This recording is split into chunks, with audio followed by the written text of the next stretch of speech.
Welcome to An American Catechism for episode number 63 by Stab the Dragon Productions. Coming to you from Fort Worth, Texas on Saturday, June 6, 2026, where we've got thunderstorms and 78 degrees. On this channel, I enjoy studying a little bit of history, mixing it in with some whiskey, and one way to do that is studying all the states that have a direct connection to me and my family. And so today I am narrowing my focus down to studying one particular city, my city, Fort Worth, because today is the 177th birthday of Fort Worth, founded in 1849. So I'm going to talk about Fort Worth and a bourbon that is distilled and aged here in Fort Worth.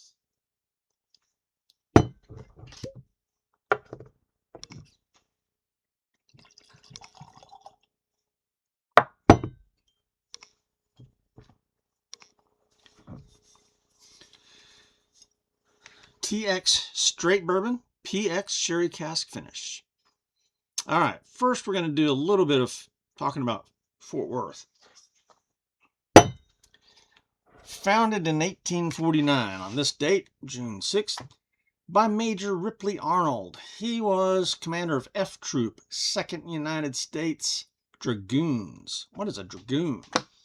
My understanding of dragoons, they're not quite cavalry, but sort of. They do ride on horses, but they are armed differently and they fight differently. So the horse is more a means of transportation for them, and then they dismount and basically kind of fight like infantry. So maybe more like scouts, something like that, but they're not technically cavalry. They're dragoons. Now, Major Arnold established this camp because after the war with Mexico, 1846 to 48, the United States set up 7 forts in this part across Texas as kind of a barrier between us and the Indians and us and Mexico. So it was kind of a way to protect the settlers that were here in Texas from Indians and in case Mexico decided to misbehave. So Fort Worth was one of those, and it was named in honor of Major General William Jenkins Worth, who had just died recently in 1849 down in San Antonio. He died of a cholera epidemic.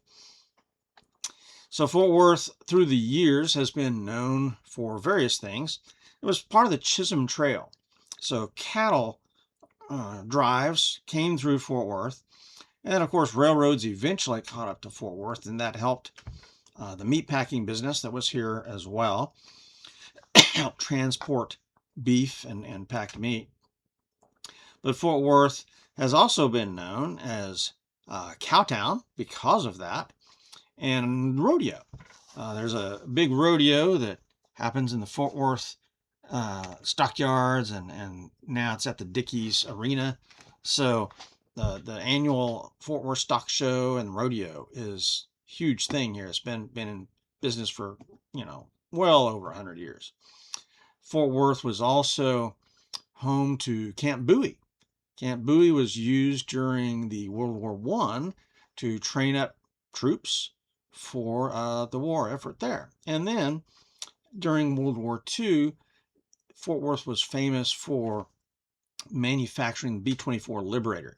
The Consolidated plant was here in Fort Worth. Consolidated eventually became General Dynamics, and now it's Lockheed.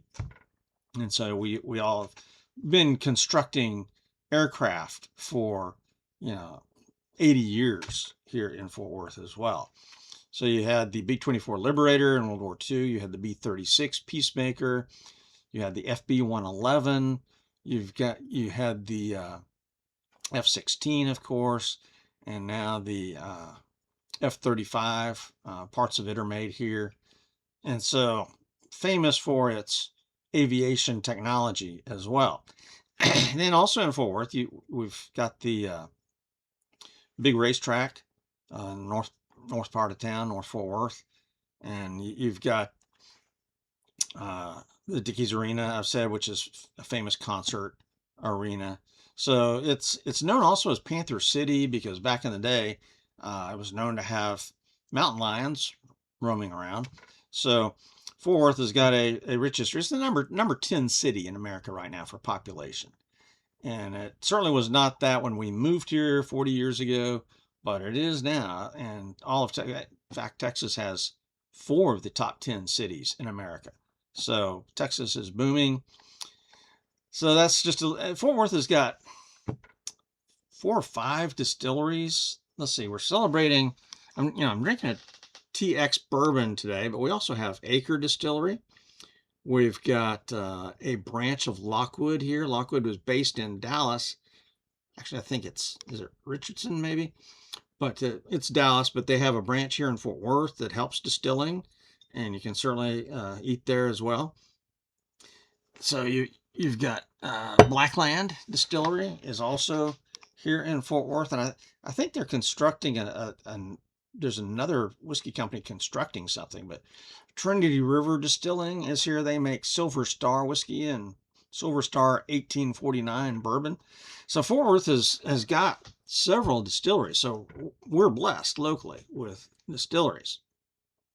And so cheers to Fort Worth.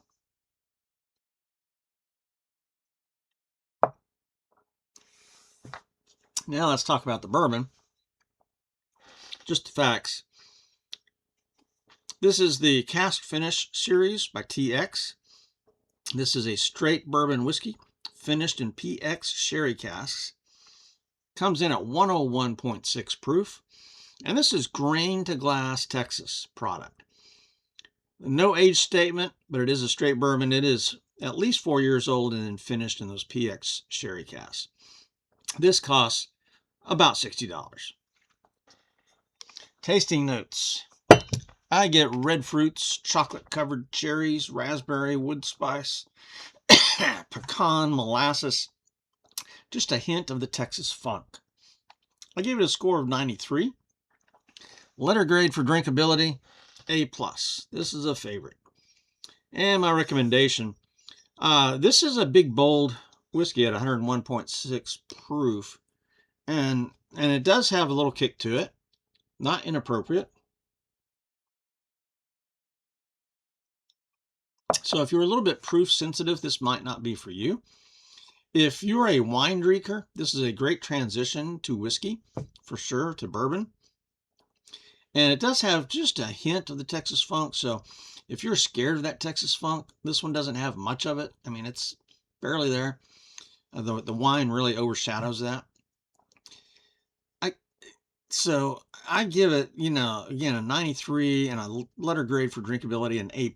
So I highly recommend it. I mean, this is a favorite. History. Firestone and Robertson is the distillers who started this, and they're a couple of friends here in Fort Worth who in 2010 said, let's start a distillery. So Leonard Firestone and Troy Robertson in Fort Worth. And their first offering in 2012 was the TX blended whiskey, which is the popular thing. That's now worldwide, and everybody likes TX blended whiskey. As a blended whiskey, some of it is sourced, but it is smooth, sweet, dessert-like that is really quite good. I enjoy it. Their bourbon, though, took a bit longer and was released in 2016. Their basic bourbon is 90 proof. And then they have a bottled in bond that's hard to find, apparently. I have had one bottle, but I think here in Fort Worth, the only place I've seen it now in recent years is at the distillery. In 2019, the distillery was sold to Pernod Ricard out of Paris because I think one of the guys wanted to retire. I mean, they were in their 50s or 60s when they started this operation. And so by 2019, I mean, after about 10 years of work, one of the guys retired. So, however, this is my personal opinion. I always feel let down when a small, excellent craft distillery sells out to the big boys. But what are you going to do? Because of Pernod Ricard, they've been able to market their product all over the place. And the campus now is huge. I don't know how many warehouses they have. 4 at least, I think, that I've seen. So, for history, 5 out of 5. Bottle, label, and marketing. Their bottles are nice. It's got clear glass. It does have a base, a broad base here that helps you, prevent you from knocking it over. It flares up slightly to the shoulder, so it's narrower down here and then a little bit broader up there. Short shoulders and a short neck. The label is fairly simple, but well done. Kind of an off-white, and I don't know if you can see it. The edges are kind of torn, tattered, giving it that old-fashioned look, right? And then the bold TX there. And there's really not much else going on there. You've got a little bit of a hoo-ha statement on the back. Proud of our roots, we are tirelessly committed to capturing the terroir of Texas. From locally farmed corn and wheat to our wild Texas yeast, aged and maturation in new charred oak barrels. This Texas straight bourbon whiskey finished in PX sherry cask brings forth tastes of chocolate, baking spices, apricot, and maple syrup. Farm distilled, aged, and bottled in Texas. There you go. So this is as Texas as it gets right here. So for bottle, label, and marketing, 5 out of 5 points. Appearance, you can see. I mean, this is what Texas does to whiskey. That's dark. Now, granted, you got the sherry influence there, but this is dark. You know, that's clearly a 4. I've never given a whiskey a 5, but that's close. That's as much of a 4 as I can give it. I love darker whiskeys. So that's the appearance, 4 out of 5. Composition, again, this bourbon is at least 4 years old, and the website says it's finished an additional 8 months in the sherry cask. Weighs in at 101.6, and it's built from the ground up with Texas grains, Texas climate. It is a wheater. I don't think there's any rye in here at all, so I think it's going to be corn, wheat, and then probably some barley. But I don't have an official mash bill. Can't find it. Now, the yeast, they use a native pecan yeast for their whiskeys. And I swear I taste pecan in these things. Especially their 90 proof. I get like pecan pie almost in that one. Here, the sherry influence kind of overrides that. But so, composition, 13 out of 15. The nose, not a real strong nose. I mean, and plus my nose barely works. I do get some dark fruits. Maybe something like cherries, figs, plums, brown sugar, caramel. Definitely some wood. Getting a little bit of the Texas funk. I actually get more of the Texas funk on the nose than I do in the taste. So it's really a pleasant nose, but just not as strong as I would like. So 8 out of 10. Taste. True to the nose. Red fruits.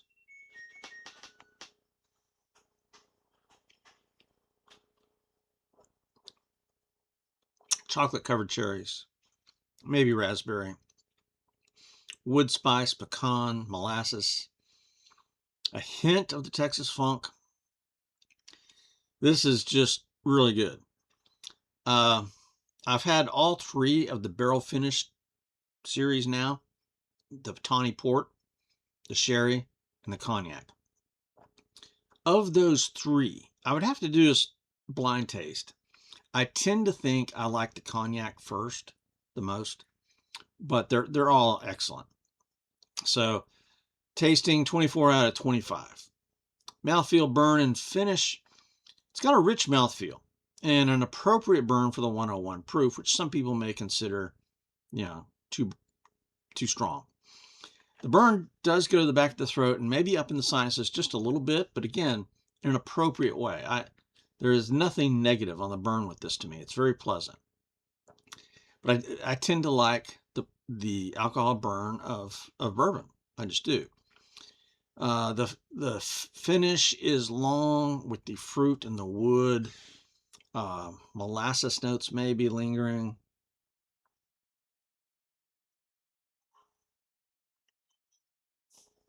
The chocolate covered cherries. Mouth tingles last a long time.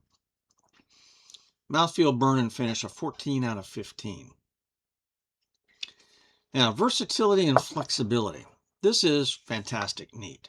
Definitely. That's my favorite way to drink it. It is definitely strong enough to hold up under ice, should you choose to do that. I typically would not. Now, at this price point, you're looking at about $60. I'm somewhat hesitant to put $60 bourbon in a cocktail, not to mention with the sherry cask. However, I'm going to try an old fashioned with this and do something different with it. So stand by. And I'm back. Made an old fashioned, but I did it differently. And old fashions have a lot of leeway. Normally, I almost always use Angostura bitters and then maybe another set of bitters. Today, what I did, some cherry bitters, and the lighting here is terrible. There you go, cherry bitters, and black walnut bitters, because I'm getting a nuttiness here from that pecan yeast, I guess.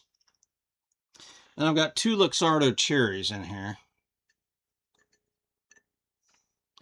So I'm kind of emphasizing the cherry nature that I was getting on this bourbon.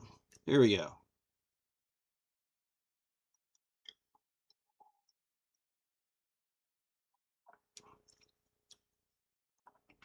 And maple syrup is the sweetener.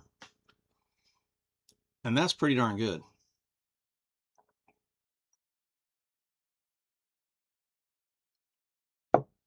That's very good. And I didn't put much maple syrup in there. And this came out pretty sweet. And so this is, if you don't have any cherry bitters and you like making old fashions, there are several whiskeys that give you cherry notes. This can really help you. And several whiskeys give you nutty notes. Black walnut bitters can help. So yeah, I highly recommend this.